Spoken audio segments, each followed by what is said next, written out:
চলতি বছর একটি পডকাস্টে সাবেক স্ত্রী ডলি সায়ন্তনীর সঙ্গে বিচ্ছেদের কারণ জানিয়ে তুমুল আলোচনায় আসেন জনপ্রিয় সঙ্গীত শিল্পী রবি চৌধুরী। তিনি দাবি করেন তার অজান্তে ডলি এক কোরিয়া প্রবাসী গাড়ি চালকের সঙ্গে সম্পর্কে জড়িয়েছিলেন।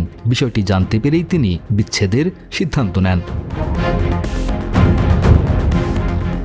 রবি চৌধুরীর এমন অভিযোগকে সম্পূর্ণ মিথ্যা ও উদ্দেশ্য প্রণোদিত বলে দাবি করেন ডলি সায়ন্তনী। আসল ফল থেকে তৈরি, সম্পূর্ণ প্রিজারভেটিভ মুক্ত ফ্রুটিকা, পিওর মানে ফ্রুটিকা।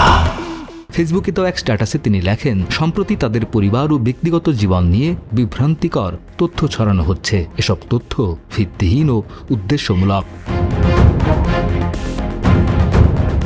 এদিকে সম্প্রতি এক সাক্ষাৎকারে রবি চৌধুরী এবার জানান, তার জীবনের সবচেয়ে বড় ভুল ছিল তার প্রথম বিয়ে। তবে অতীত নিয়ে আর আলোচনা করতে চান না বলেও জানান এই শিল্পী।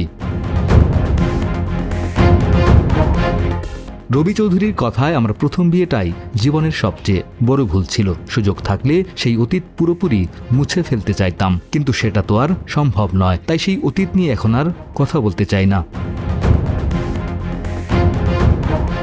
রবির এই মন্তব্য নতুন করে আলোচনার জন্ম দিলেও এ বিষয়ে এখনও কোনো প্রতিক্রিয়া দেননি ডলি সায়ন্তনী।